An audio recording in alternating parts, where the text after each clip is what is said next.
Good morning, everyone. Welcome to Power 30. Hope you're doing well. Oh, we got the chat going already. All right, Joey can't talk, but let's celebrate. We're going to start celebrating either yourself or somebody on your team. If you cannot unmute, drop it in the chat. I will read it and celebrate for you. But Joey is so... All right, so she's planning a business opportunity. Oops, Stephanie.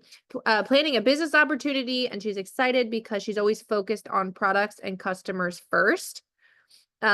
Which is so exciting. I love that. I just did one too, whatever that was, last week or the week before, and it was such a breath of fresh air. So I love that. Talk about the business more, right? We default to the products, right? Because that's what people have to do to get in, but and they're amazing. They are truly. But if we want to grow a business and we want business builders, we have to talk about that just as much as we talk about the products. And especially if you're looking for those type A people that are staying up at night and Googling and Pinteresting and all, how do I make money from home? How do I make extra money? You have to be talking about a way to do that for those people to actually see what you're doing, right? People are going to see what they're looking for. So if we're solving problems and giving solutions, and some of the people we're looking for, their problems are money, and we're not talking about it, we're missing that whole demographic of people. So love that, Joey. Stephanie, I love that you guys are working and multitasking. I can't tell you how many times I did this. All right, Steph, Sharon, I thought it was Stephanie. Sharon wants to celebrate Joey for getting her team on calls and doing welcome calls. Stephanie Amplis for starting her new VIP on a 3-way call. Plug your people in, you guys. We say all the times, there's 3 aspects to Plexus: products, business, and community. If you are not showing people the community, you are missing a part of the formula, okay? There is going to be people in your network that are going to join you because they want to be a part of something. The products, they have to take them to get there, right? They want to be a part of something. They want to have fun. They want to be included. So definitely plugging them in on 3-way calls, welcome calls. Love it. Tina's working on a business opportunity with a great friend, staying positive and connecting. That's right, girl. Keep your mindset where it needs to be. Keep connecting with people. I love it. Love it. All right. Anybody want to unmute? Anybody that's on here that wants to unmute and just shout themselves out or their friends out? I'll go just because I have 2 seconds that I can go. So there was somebody from the very, very beginning of me starting Plexus that was somebody that it was like a challenge. I was too afraid to message them. And Alita was like, what are you going to lose from it? And I was like, I just can't do it. Well, so for all these months, I've been seeing that she's been watching me, but never commenting, never reaching out, doesn't really interact. And yesterday, while I was on Power 30, she actually tried to FaceTime me and asked me for all this information. We were on the phone for 45 minutes yesterday, and she was telling me how she wants to get off of one other product and got on our product. So that was huge for me because it was something I had actually talked to Alita about that I was too afraid to do. So God divine, it happened. Yes, I love that. I love that. And guys, it's we are literally in our own way. I have a bunch of stickies on my mirror in my bathroom, and one of them says, I am a catalyst, not a roadblock, because we are our roadblock. Our mind is the roadblock. Nicole was scared to death to message this girl. Meanwhile, the girl's stalking her out. Why didn't she ask me if I want to do this yet? We trip ourselves up. So I love that, Nicole. Way to step out of your comfort zone. Anybody else? Anybody else? Lisa, you're muted. I have 2 girls that are starting or getting their products today. So I'm excited about that. I'm hoping that they will be in the reset group on Monday. And I lost 15 pounds in January. So I'm shooting for 10 this month. But maybe 15 again. But I did do 2 resets in January. Okay. So that definitely helped. But yeah, so I'm on the way. You better blast that all over for the next week. The next week. I love it. I love it. I love it, guys. That is awesome. Great job, Lise. Anybody else? Celebrate. Stephanie, celebrating her new VIP for restarting her journey and staying consistent with her products. Something we need to celebrate more, guys. She did a reset and lost 5 pounds. I'm also shouting out my business builder, Nikki, for getting me in chats with her potentials. I love it. I love it. And going back to that, like talking about people, celebrating them for being on their products. And listen, what you recognize will be duplicated. Okay. Keith Callahan says this. If you, and Josh Coach says this, if you want people to keep doing something, recognize it, make a big deal. Okay. If you're a parent on here and you have a kid, it is very hard for me sometimes. Like, it's way easier, let's say, to reprimand them or yell at them or discipline them for something they're doing wrong. And then when they do something right, we don't make as big of a deal, right? We're like, oh yeah, good job, thanks, but if they did it wrong, we like ride them, right? Like, it's like, no, why did you do that? If we can switch that around, even with our kids, and our business, and really focus on celebrating and recognizing the things that we want people to do, they will do more of it. They will duplicate that and do more of it. So love that, Stephanie. Continue to cheer those people on. Okay, Christine had to reschedule event to later this month, and she's at an out-of-state potential meeting up for coffee. Love that. Love it, love it, love it. All right. If you have any more you want to celebrate, go ahead and drop it in the chat. We're going to go ahead and get started. Got some notes and things to go through today. Okay, so I want you guys to think of the best leader, the best mentor, or the best coach that you've ever had. Think back to a time where you had someone in one of those positions, and I want you to think about what stood out to you about them. What stood out to you about the things that they did? What imprint did they leave on you? And if you were to say like, oh, this was my best leader, this is my best coach, this is my favorite mentor, this is my favorite coach, why? What are some of those things? What are some of those characteristics? If you want to drop them in the chat, go ahead. What are some of the things that you would classify that really left a mark on you and that made them one of the best leaders or coach or mentor that you've ever had? And we're going to kind of come back to that. But I want you to think about leadership. Leadership is something that is going to be focusing on the little things that need to get done consistently, not the shiny new thing. You're not in a leadership position for the attention. You're not in it for the glory. You are putting in dedicated, consistent work, even if it's the little things. Yes, love this. Lead by doing, showing up. A coach is encouraging you that you could do bigger, harder things, right? Being a leader is doing the stuff behind the scenes, pouring the belief into people, being strategic on the back end. You guys know me. If you don't know me, hi, my name is Caitlin, and I am your sports analogist. Okay. We're always going to go back to sports with me. Okay. Here we are. So if we're thinking of a coach, okay, and you're thinking of a team, okay, we got Super Bowl coming up, regardless of what your feelings are on the two teams that are there. That's a different Zoom, but Super Bowl coming up. Okay. The coaches are going to get a little bit of recognition, but is anybody going to be wearing a coach's jersey? No. Nobody's going to have a jersey on that has the coach's name on the back. Who's out there putting the, visual work in, right? It's the players. But that coach has a very specific job to take those players on that field and on that bench and in that locker room, finding what they're good at, figuring out how to pull the best out of them in some of the most demanding situations that they will be in physically, and turning it into a good season and a strong finish. That is what leaders do. Leaders take, for me, my sport was basketball. They take 5 people on a court that may not know each other at all, may have been drafted from different parts of the country. They have different skills. They may be better as a one-on-one player, but that's not going to work anymore. The leader, the coach, is going to have to step in and figure out the strengths of this team? How do I talk to this team? How do I inspire this team? How do I light the fire? How do we become one? And that's what you have to do as a leader, a mentor, a coach. You need to figure out what makes your team tick. You need to figure out how to inspire them. And this has been a really long learning experience for me, and it's never going to end. We'll just say that.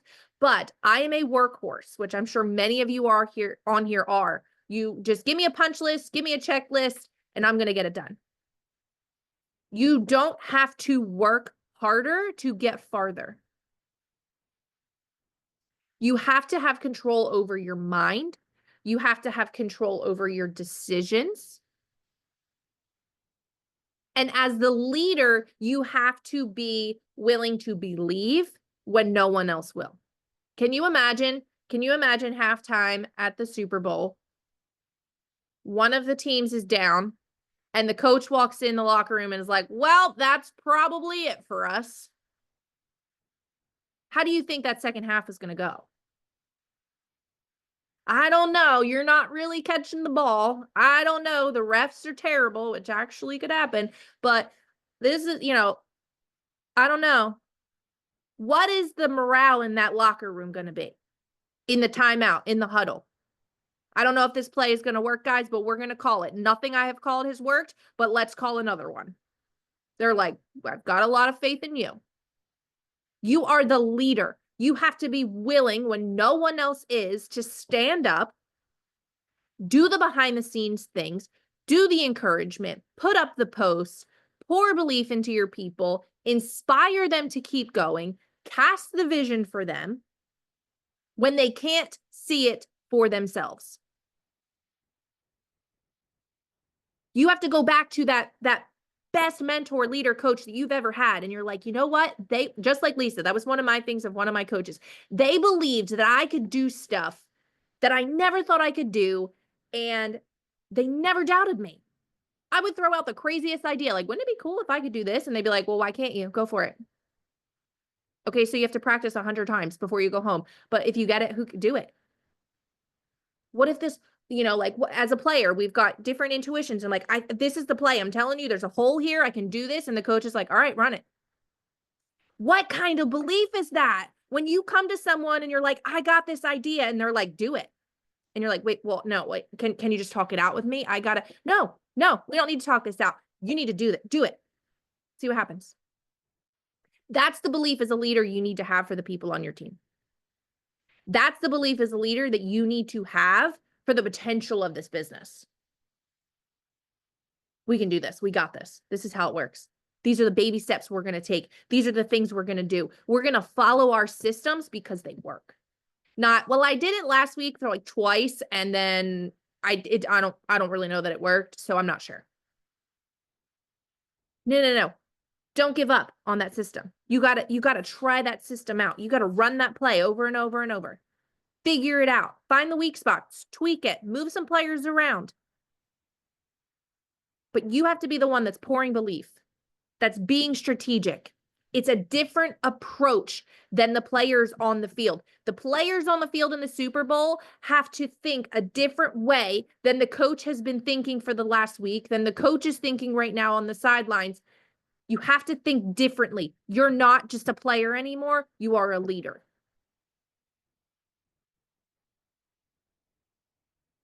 Self-leadership is something you have to do first. You cannot lead other people if you're not willing to lead yourself. And it sounds really weird. Like, what do you mean? Like, like my brain makes decisions and I follow them and I do the things. You have to be self-leading first. You have to be willing to discipline your thoughts first. You have to be willing to be uncomfortable first. 3 things that you can do to help yourself with leadership. First thing is self-awareness. Self-awareness. You have to be self-aware. Now, generally speaking, if you were to host a Zoom call, we'll just use this for example. We're going to close this Zoom call out and I'm going to ask for feedback in the Energy Bus chat. Okay. Generally, what is going to happen is no one's going to say anything. Everyone's going to say something positive and no one is going to complain. Now, I know darn right well, I've said something, or I didn't say something, or I could have said something differently, but generally no one is going to say, you could have done this. Oh, you could have done that, right? This is why self-awareness is so important. Yes, there's different questions that we can ask to get our teams and audiences to respond differently to that type of question, but you need to be self-aware. Okay, Kate, the example would be, I'm going to think back to probably one of the worst Zooms that I've ever listened to, whatever that was. Okay, why was it bad? Well, I didn't really like how the person was like, yelling and talking down to the people in the Zoom. I didn't really like how they were using these types of analogies. I didn't really like how they said that we should follow up with our teams. Okay, did I do any of those? Did I encompass any characteristic from someone else hosting Power 30 that I did not like? And kind of reflect on that. Check yourself. If I was listening to me, what would I have liked? What would I not liked? What would I have changed? Oh, I don't like, when leaders withhold information from people. Okay, do I withhold information from people? Or am I very forthcoming and I explain things? Self-awareness. That was a bad example, being a jewel, by the way, because we get told secrets all the time and we're not allowed to tell. So that was a bad example. However, number 2 would be self-reflection. Take a couple minutes throughout your day, 2-3 minutes, guys, 2-3 minutes. We all got it. 2-3 minutes while you're brushing your teeth or blow drying your hair or you're in the shower or you're driving down the road, and self-reflect. Think about the things you did today. Think about the conversations. Think about the challenges that arose. How did I handle that? Was I emotional? Was it an emotional response? Was it a logical response? How was my leadership through that? Did I have an attitude? Did I answer the questions? Self-reflect on how today went or how it's going. You could do it in the middle of the day. You could do it at the end of the day. You could do it 2-3 times a day. Self-reflection is super important. Also, third one, self-regulation. There's going to be moments that you're going to encounter in this business that make you want to pull your hair out. Okay? It's going to result in frustration. People aren't going to show up. People aren't going to have they're going to tell you I'm going to be able to speak on this call, and then they're not going to be able to. They're going to say I'm going to have these posts ready to go for an event. They're not going to. I'm going to invite people to an event. They invite no one. Like, things are going to happen in this business that are just going to be an issue. Your self-regulation is very important. If you fly off the handle and get frustrated every single time and react in an emotional response as if like your computer's going to blow up, that's not leadership. That's not helping your team. That's not helping you. So you take a minute. Okay. This person said they were going to show up. They were going to do this. They didn't. Okay. Let me just take 5 seconds and, like, on a scale of 1 to 10, how bad is this? If it's a 10, handle it. If this is like crucial, we've got a big problem, yes, handle it. React and handle it. If it's a 2, maybe just take a beat, take a breath, take a step back. Like, it's going to be fine. Like, yes, it's annoying, but moving on. Those are the 3 things that you need to work on for your self-leadership: self-awareness, self-reflection, and self-regulation. When you start encompassing those and you change your mind, and I have experienced this, to accept things differently than you have done in the past, to do things differently than you have done in the past, to step into leadership in a more of a thought and inspiration place, not an action-based place, you will see a change. And as an action-based person, okay, I want to run the mile, and I want to be able to run 3 the next day. I want to do 10 sit-ups and have a 6-pack. I want to, like, come on. I want to do the action and get the result. Like, that's just me. I'll do it for a week if you promise me I'm going to get results. But we have to change our mind as far as leadership goes. Focus on the little things, not the shiny things. Do the mundane, not always fun stuff. Find the fun in it. Do the stuff behind the scenes. Let someone else wear the jersey with their name on it. Pour belief into that person. We started doing this thing with my kids. I saw it. One of the other Joels started doing it, and I started doing it. I have a 8-year, how old's Millie? She's 7. 7, John was 8, and I have a 5-year-old and a 1-year-old, but he doesn't play long. We started doing like mountain and valley of your day. So we'll say, hey, what was your mountain today? That is the best part of your day. Like, what was the best part of your day? What was your mountain? And they'll tell me, I'll say, okay, well, what was your valley? That's the worst part of your day.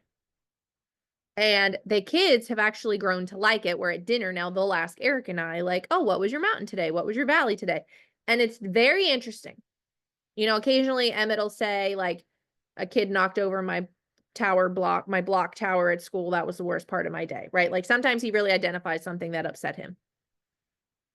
Millie, she'll sometimes identify too. But and this, me included, more times than not, we get stuck on identifying the valley of our day.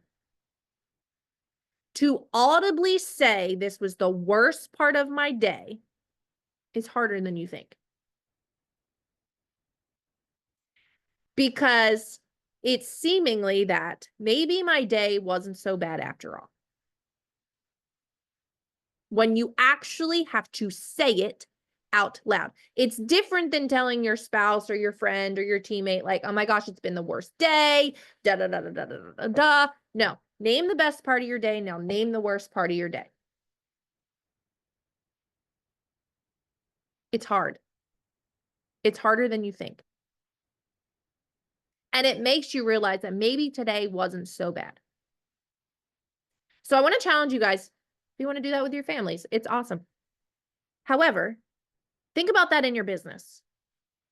What was my mountain today?